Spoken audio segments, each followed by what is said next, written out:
دیگر خانقاہوں کی مسند نشین، اب میرے معزز سامعین کرام، السلام علیکم ورحمۃ اللہ وبرکاتہ۔ نحمدہ ونصلی علی رسولہ الکریم، اعوذ باللہ من الشیطان الرجیم، بسم اللہ الرحمن الرحیم۔ ابھی مجھ سے قبل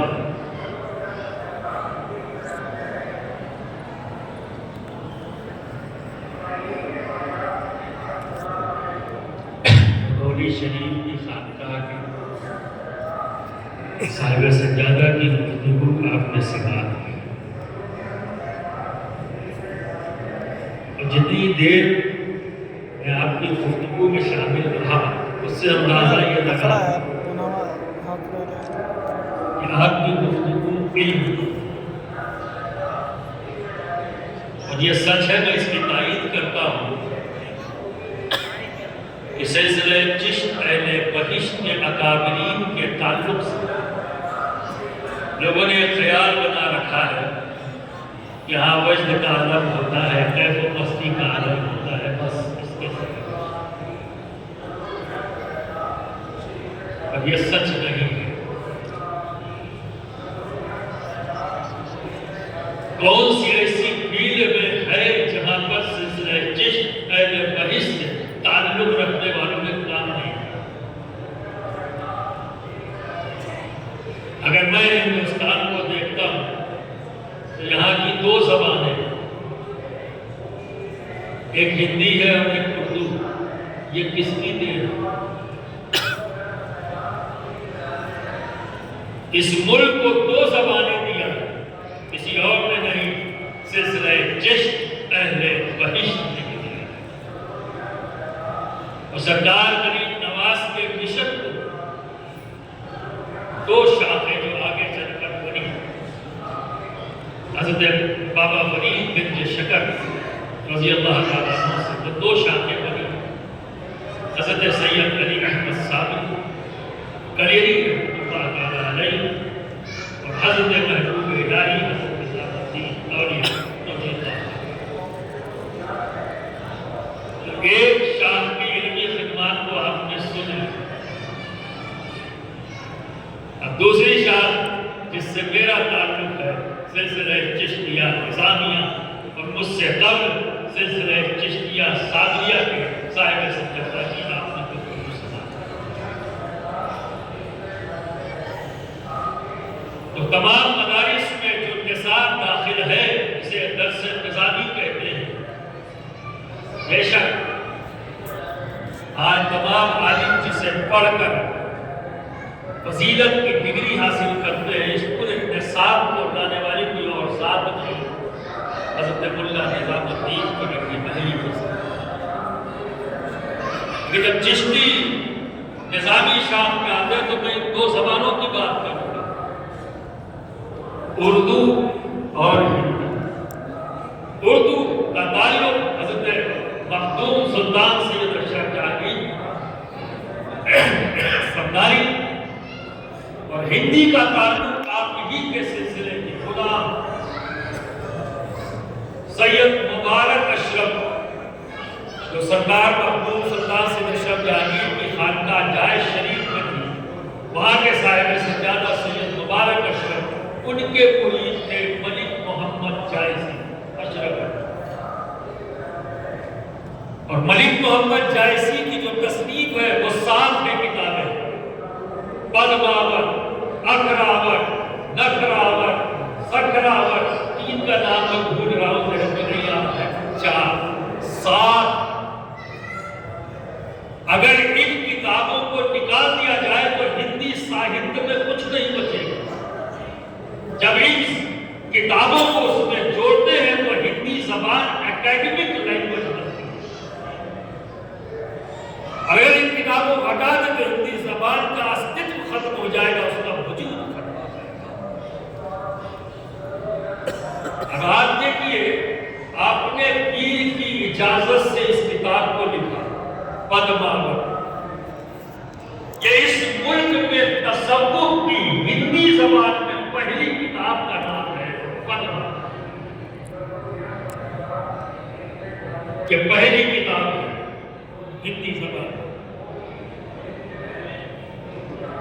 آپ ہر صبح اپنے پیر و مرشد کی بارگاہ میں حاضر ہوتے، سلام پیش کرتے اور پھر اس کتاب کو لکھتے۔ آپ کے پیر کوستے کا پانی جو ہر وقت گرم ہوتی کے دلی میں اس کا پانی پیتے رہتا۔ اتفاقاً ایک دوہا ملک محمد جائسی نے اس کے خلاف لکھ دیا، اور وہ کسی نے جا کر سید مبارک اشرف کو یہ بتایا تو جب صبح ملک محمد جائسی آئے، آپ کے 7 بیٹے بھی تھے، صبح کے وقت آتے تھے، سلام پیش کرتے اور پھر جا کر اپنی تصنیف کو پورا کرنے کی کوشش کرتے۔ تو پیر و مرشد نے سنا تو ان کی زبان سے نکل گیا، ارے نکوتے، تجھے پتا نہیں کہ تیرا پیر پوستین ہے؟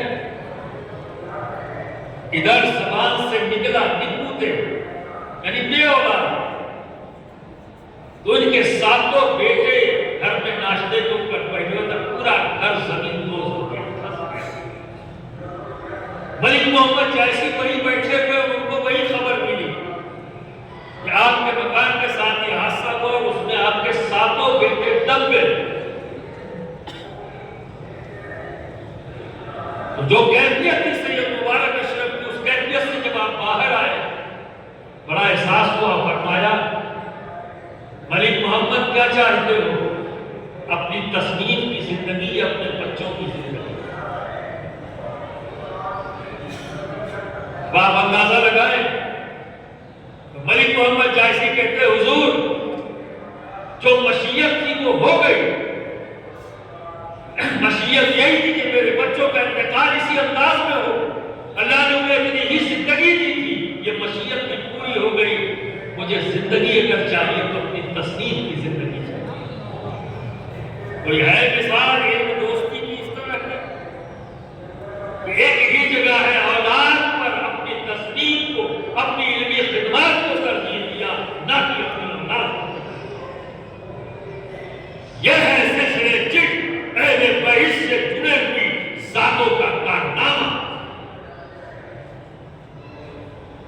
سرکار غریب نواز صرف یہی نہیں ہے کہ غریبوں کی حاجتیں دکان نہیں، دکان ہو جائے مکان نہیں، مکان ہو جائے، ایک سمبولک پہچان بنانے کی کوشش کی گئی ہے، میں اسے ایک سازش کہہ سکتا ہوں۔ سرکار غریب نواز کی وہ ذات ہے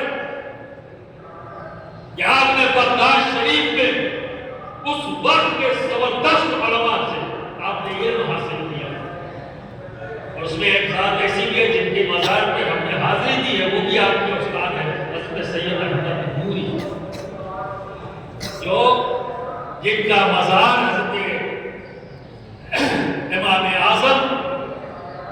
حضرت امام اعظم ابو حنیفہ کے مزار کے روڈ پر دوسری جانب مارکیٹ کے اندر پڑتا ہے۔ آج شاید آپ کو پتا نہ ہو، مسجد نبی میں ایک دور تھا کہ وہاں پر درس حدیث کا موقع اسی کو عنایت کیا جاتا تھا، اسی کو یہ موقع دیے جاتے تھے جس کے علم کی دھار پورے عرب میں پھیل چکی، جس کے علم کو لوگوں نے تسلیم کر لیا، وہی درس دیتا، درس حدیث، اور بیٹھنے والے کوئی طلبہ نہیں ہوتے تھے، سننے والے بھی اسی معیار کے ہوتے تھے۔ محدثین، مفتیان کرام، بڑے بڑے فقیہ، مفکر، مفسر، سب بیٹھا کرتے تھے۔ سرکار غریب نواز نے لگاتار 3 سال تک درس حدیث مدینہ منورہ میں مسجد نبوی میں۔ سرکار غریب نواز کی آپ محدث بھی ہیں، آپ مفسر بھی ہیں، اور محدث ہونے کا میں نے ایک آپ کو وقت کم ہوتا ہے تو زیادہ تفصیل میں نہیں جا سکتا۔ تفسیر میں بھی آج سے 15-20 سال پہلے کتابچہ میری نظروں سے گزرا تو سورہ فاتحہ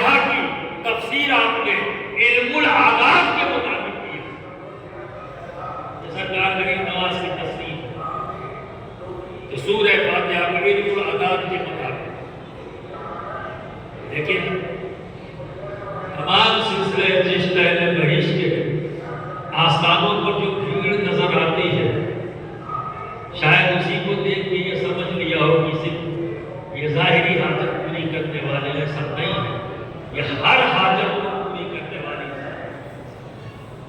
وہ حاجت علمی ہو، علمی پیاس بجھاتے ہیں، ظاہری ضرورت ہو، اولاد میں ہر طرح کی ضرورت، کیوں؟ کیونکہ اس ہندوستان کا نظام سلسلہ چشت اہل بہشت کے ہاتھ ہے۔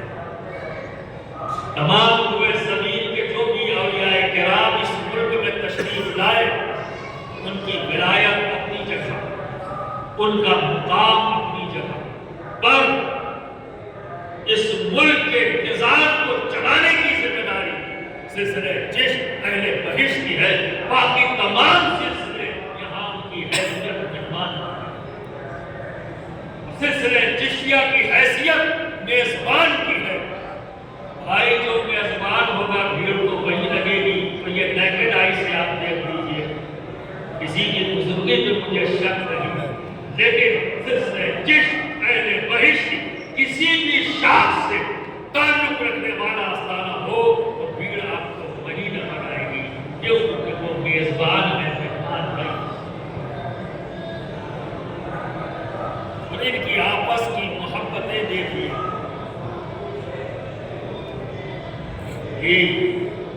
حضرت شیخ سلیم چشتی رضی اللہ تعالیٰ عنہ جن کی نمائندگی فرماتے ہیں، یہ بادشاہ اکبر نے سنا اولاد نہیں ہے، کیا اولاد پیدل گئے، آپ نے دعا فرمائی اولاد کو، جب اپنی اولاد کو لے کے آیا حضرت شیخ سلیم چشتی سے فرمایا کہ حضور یا آپ کی دعا سے رب نے مجھے اولاد دی، تو میں نے اس کا نام آپ کی نسبت سے سلیم رکھا۔ حضرت شیخ سلیم چشتی فرماتے ہیں اس کا نام جہانگیر بھی رکھو، اس کا نام جہانگیر بھی رکھو، کیوں؟ کیونکہ جب میں نے رب کی بارگاہ میں تیرے لیے اولاد کی دعا کی تو میں نے سید اشرف جہانگیر سمنانی کا وسیلہ پیش کیا، اس لیے تم اپنے اس بیٹے کا نام جہانگیر بھی رکھو اور حاضری دینا، بس سلطان بن کر مت جانا، وہ خود سلطان ہے۔ آج بھی بادشاہوں کا طریقہ ہوتا تھا، جہاں بھی جاتے تھے تو دریا کے کنارے رکتے تھے، تو دریا وہاں بہتی ہے، اس کا نام ہے ٹوس ندی، تو ٹوس ندی کے ایک طرف ایک کنارے پہ اکبر کا خیمہ لگا، تو وہ جگہ آج بھی اکبر پور کہلاتی ہے، اور دریا کے دوسری جانب خیمہ جو لگا وہ شہزادہ سلیم کی لگی، تو آج بھی وہ علاقہ شہزاد پور کہلاتا ہے، اور وہاں سے کچھوٹا شریف کا جو ڈسٹنس ہے وہ 25 کلومیٹر کا ہے، کم و بیش، وہاں وہ پیدل گئے، اور وہاں کے کسی بھی ذمہ دار کو یہ پتہ ہی نہیں لگا کہ اس آستانے پر حاضری دینے وقت کا سلطان آیا اور اس کا نائب آیا، اس کا نشین ہے، حاضری دی اور چلا گئے۔ بعد میں گورنر جو اس علاقے میں الہ آباد کے کورٹ میں بیٹھتے تھے، ان کے ذریعے جب وہاں مسجد بنوانے کی بات آئی، یہاں وہ چاہتے ہیں بادشاہ ہے، تب لوگوں کو پتہ لگا کہ یہاں اکبر بھی آیا اور شہزادہ سلیم۔ کون سی ایسی فیلڈ ہے جہاں سلسلہ چشت اہل بہشت کا دخل ہے؟ اور کیوں کرنا ہو، کیوں کرنا ہو؟ کیوں؟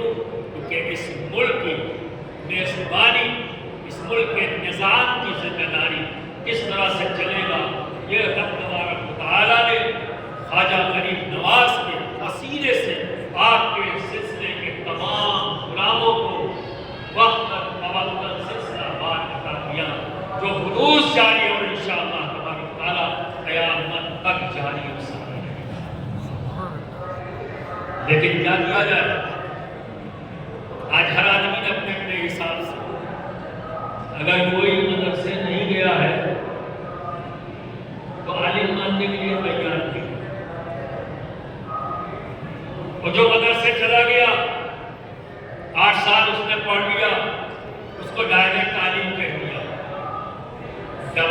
عالم ہے؟ ہرگز نہیں، ابھی عالم بننا باقی ہے، کیونکہ قرآن کی ڈیفینیشن یہ پرفیکٹ ہے۔ ہماری آپ کی بنائی ہوئی ڈیفینیشن کو کاٹ دے گا جو بہتر علم رکھنے والا ہے، اور قرآن کی ڈیفینیشن کوئی نہیں کاٹ سکتا۔ تو قرآن عالم کسے کہتا ہے؟ قرآن اسے عالم کہتا ہے جو خشیت رکھتا ہے۔ قرآن نے یہ نہیں کہا کہ کئی علم جس نے پورا کر دیا وہ عالم ہے۔ 8 سال مدرسے میں کتابوں کو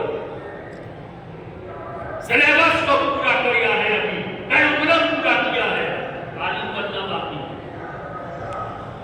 عالم بننے کے لیے خشیت کا ہونا ضروری، اللہ رب العزت کا خوف ہونا ضروری، اور اسی خوف کو پیدا کرنے کے لیے سرکار غریب نواز کے غلاموں نے ہر جگہ مسند بچھا دی اور ایسے متلاشیوں کو اپنے قریب بلا کر رب کا خوف ان میں پیدا، خشیت پیدا کی۔ آج محبوب الہی کے ایک خلیفہ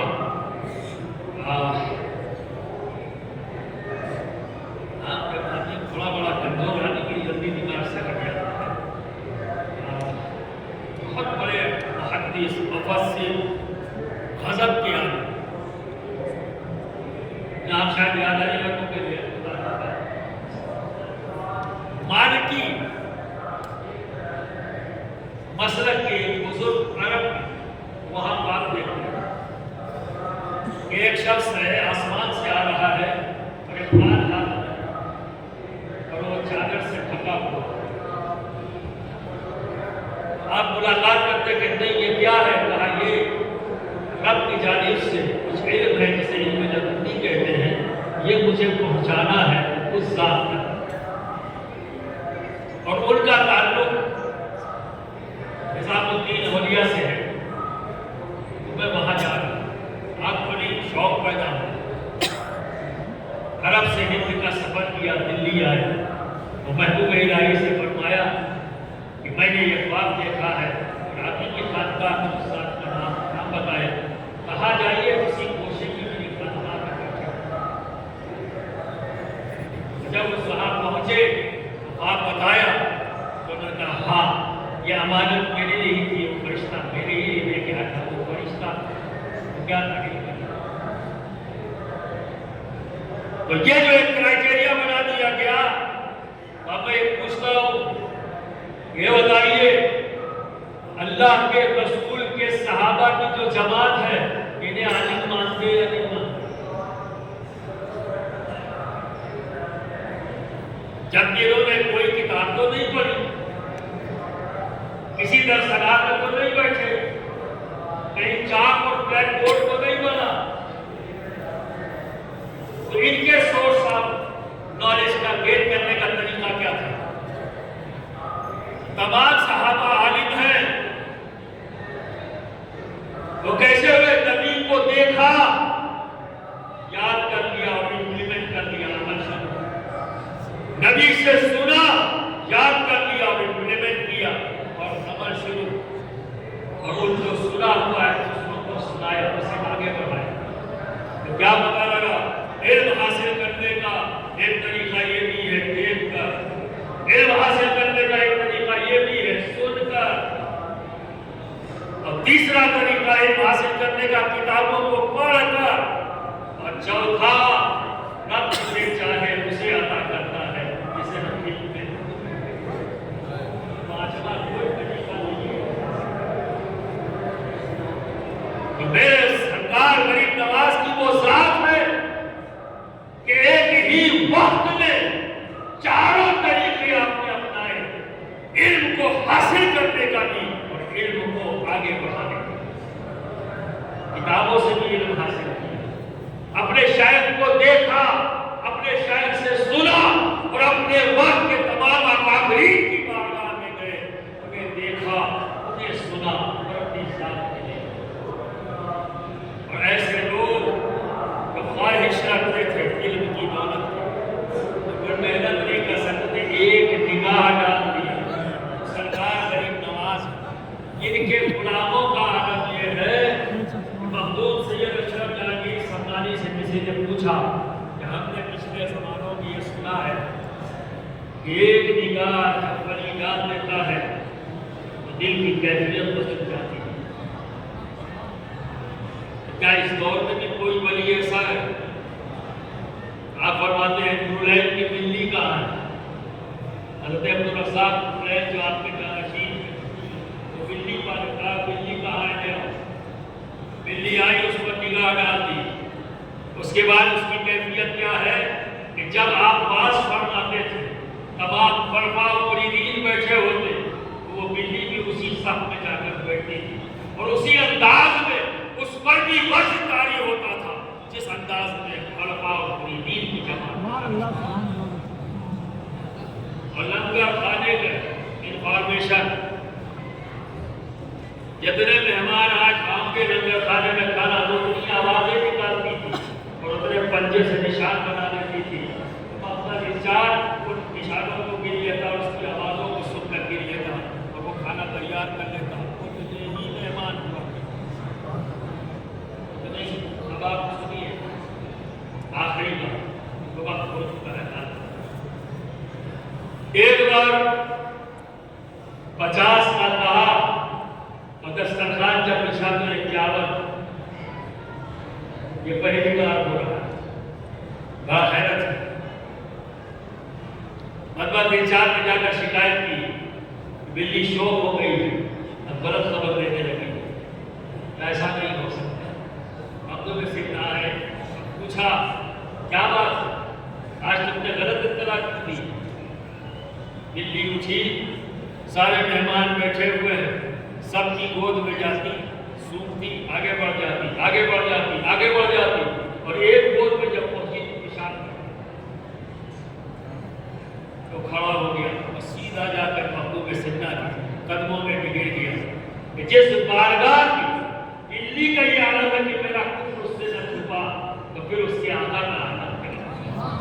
تو جب محبوب سنہ کی بلی کا یہ عالم ہے تو محبوب سنہ کا عالم کیا ہوگا؟